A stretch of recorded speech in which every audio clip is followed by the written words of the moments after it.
On the Daniel Defense Omega rail here, you have a QD swivel attachment point in the rear, and it has limited travel. That means the swivel attachment cannot spin 360, which is a plus. The other option you have, if you're not using one of these rails or something else, is you can always use the Blue Force Gear universal wire loop. They make it in a short length like this and in a longer one. That allows you to attach it to almost any rifle you're going to find. I'm going to use a QD swivel up front. Good to go. Okay, I attach the front of my sling first. I make sure the patent pending slider is closed all the way. And I weave it through and then back. This locks it down up front. Now I go ahead and work on the rear. Okay, once you get it through, I take the tri-glide, weave it through the top, back through the bottom, and then back on itself. I come back around through here. This cinches it down and locks it into place. All right, like I said before, you can be doing this up here. You can be doing it in a combination of the two slots. You're going to have to work with it and see what works best for you. Okay, once I have this rear tri-glide locked down, I go ahead and take this tail and weave it back through the top of the slot. Once you get it though, piece of cake. Pull it back through. Now's when you want to check the sizing. It's hanging just a little bit too low. General rule of thumb, you want to have the top of the buttstock in the position you're going to use it most, right about the armpit. It's not too bad. I'm going to bring it up just a little bit though. Now for me, all I need to do is pick up my Tango Down plastic magazine with some USGI green tip and get ready to zero the weapon.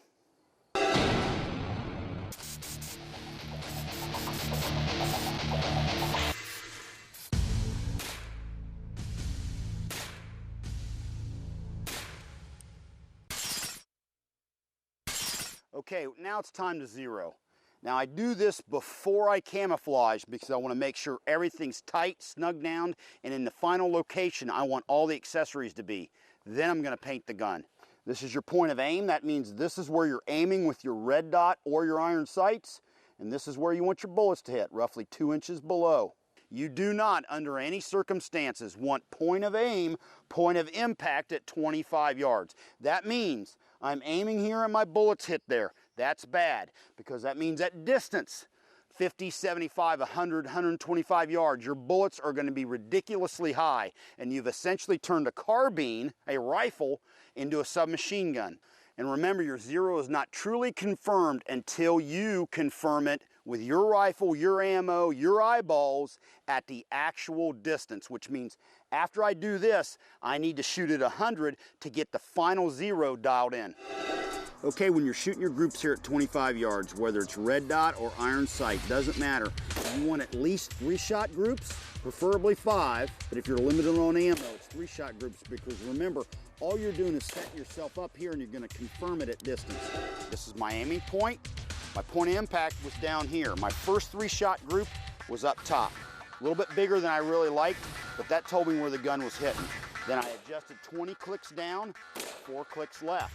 Okay, my next group was this one right here. Nice tight group, but halfway between my aiming point and my X. I then went ahead and brought the aim point down another 6 clicks. I did not touch my wingage.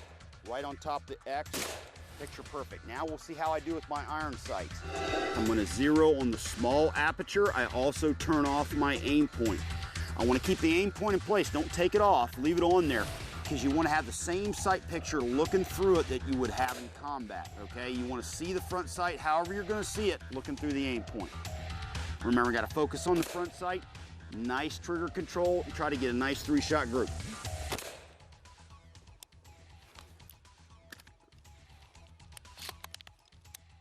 Okay, I can see I've got a good 3-shot group down there. It's to the left, slightly below the circle. Now, I'm gonna tell you right now, iron sights, different flavors, different barrel lengths, different gas systems, different distances from the front sight to the rear sight. In terms of adjustments, they're gonna be all over the place. You're just gonna have to try a couple clicks and shoot again and see how it rolls. Okay, we're checking our iron sight groups. This was my first one, good group. I'll definitely be happy with that one. I brought it down 3 clicks, right 3 clicks, and I came in down in the left-hand corner of the X. Remember, this is just to get us in the ballpark at 25 yards. We're gonna confirm it at our actual zero distance of 100 yards. Now, I'm gonna see if my zero is on, red dot and iron sights. I'm gonna shoot a 3-shot group on the steel. If I did my homework right, I'll get a first round hit. Okay, we zeroed it. Everything's locked down. We're ready to go. First thing we're gonna do is degrease it. We wanna make sure the paint's gonna stick. We got a little bit of degreaser here and a rag. Gonna give it a nice wipe down to get as much oil and solvent and dirt and debris off the gun as possible. Now, ready to tape it off. I'm gonna tape off the key areas I do not want to get paint into. Okay, to be honest with you, she's ready to paint.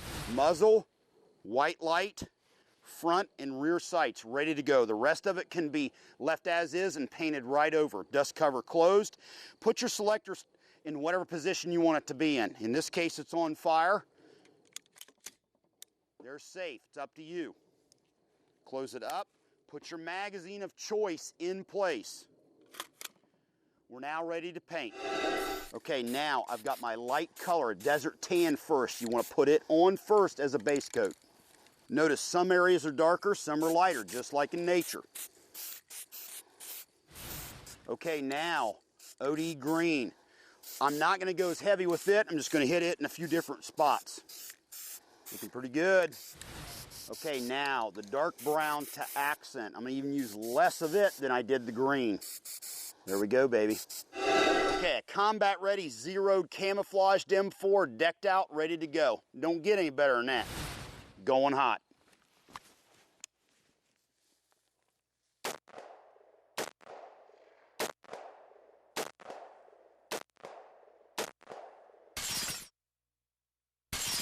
If you thought what we just covered was cool and at home you're standing there with your newly camouflaged M4, stay tuned because later in the season we're going to revisit the M4, look at some of the latest and greatest full auto versions on the market, and visit a facility where special operations soldiers are trained on a daily basis for the war on terror.